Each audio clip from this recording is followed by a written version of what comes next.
Communication skills, they are such a huge part of your personality. You speak in public, with clients, on stage, in a relationship, with family, in community. Literally from the time you wake up, verbal or non-verbal communication skills are a must-have and has a bigger role in creating an impression. So, how effective do you think you are? Do people always listen to what you're saying? Do they respond to you as you expect them to? Do you command attention when you speak, or do they completely misinterpret your intentions? Because there are so many ways we can miscommunicate, that makes effective communication skills so much more important. It should be a subject taught at all levels of education, but it isn't.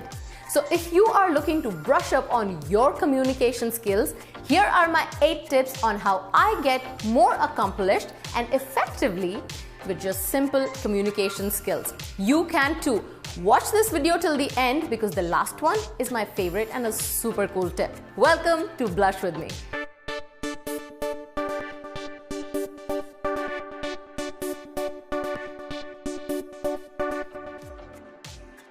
Tip number 1.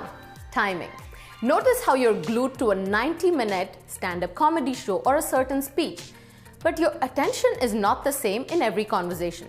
Now, it is because these stand-up comedians or speakers have mastered the art of timing. All great communicators are able to feel out of their audience and determine when to move to a new topic or when to restate and introduce a new idea. I learned that if it applies to public speakers, it applies to my everyday conversation too.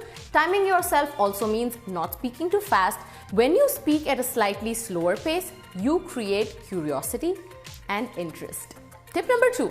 Find positive answers to your typical everyday questions. When you're asked, "How are you?" is your answer, "Yeah, hanging in, okay," or is it, "Terrific, couldn't be better"? When you say either of these, you pass on that kind of energy. Think about it. When you say, "Okay," what response would you get from the other person?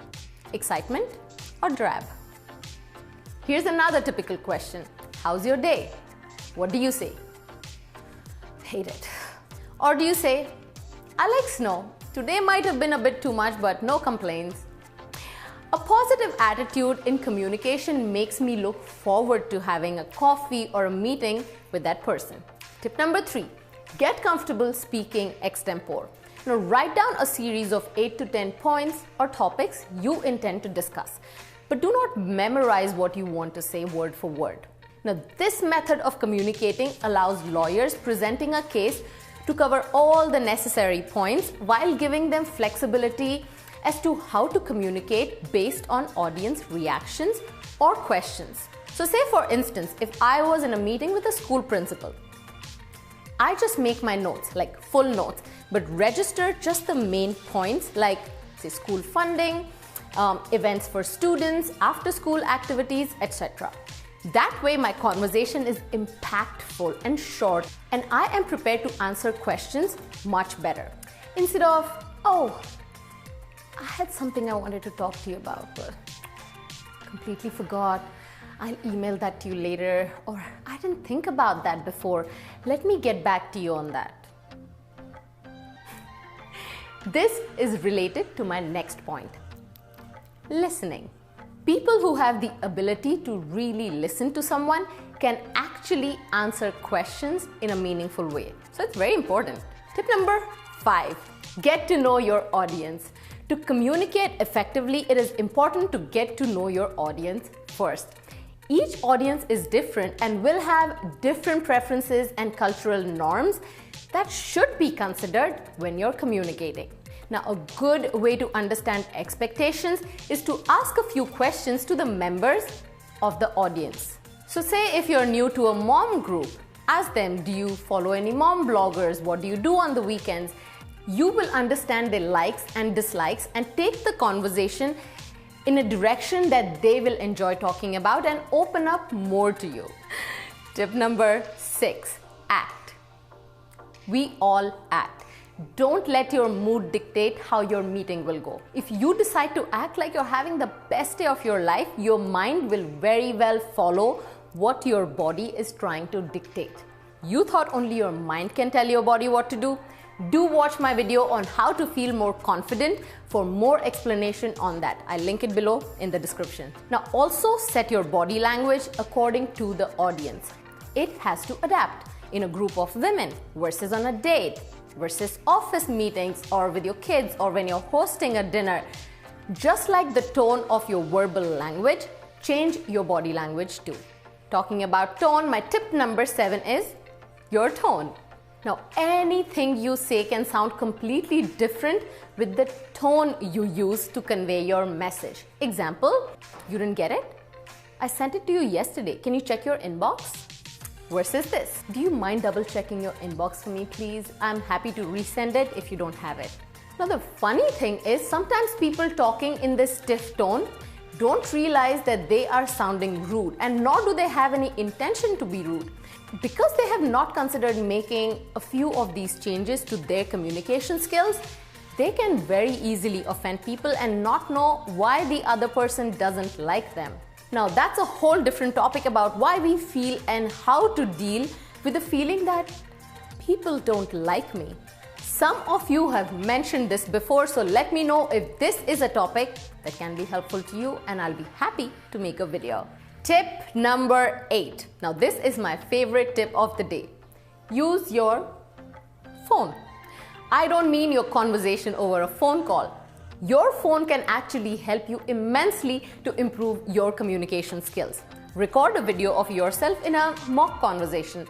See if your body language matches your speech. Create voice memos to listen to how you sound. Do you use pauses like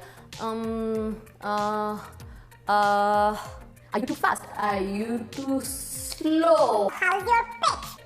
Consider injecting some sort of novel event in your presentation. Now, this could be something funny or something that simply catches people by surprise, but makes you sound very interesting.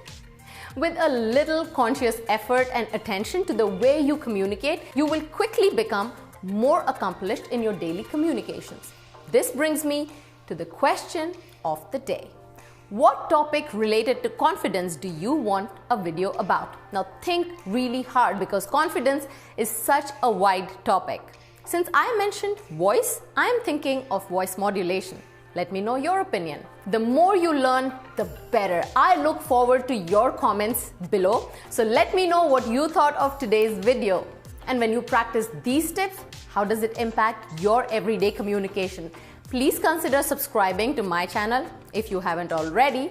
There is a like and share button. If you like it, then I'm sure you want to share it with your friends. So please do that. On my Instagram, you can find me as blushwithme_Parmeeta and also as breakingbarriers_Parmeeta. I would love for you to follow me on both my pages as I share completely different content on both my Instagram handles.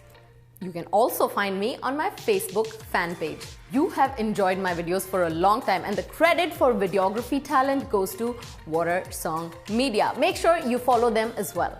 I will see you next week with yet another fabulous video that will help you create a positive self-image and lifestyle. This is Parmeeta, Chicago-based photographer and image coach. I will see you next week. Until then, blush with me.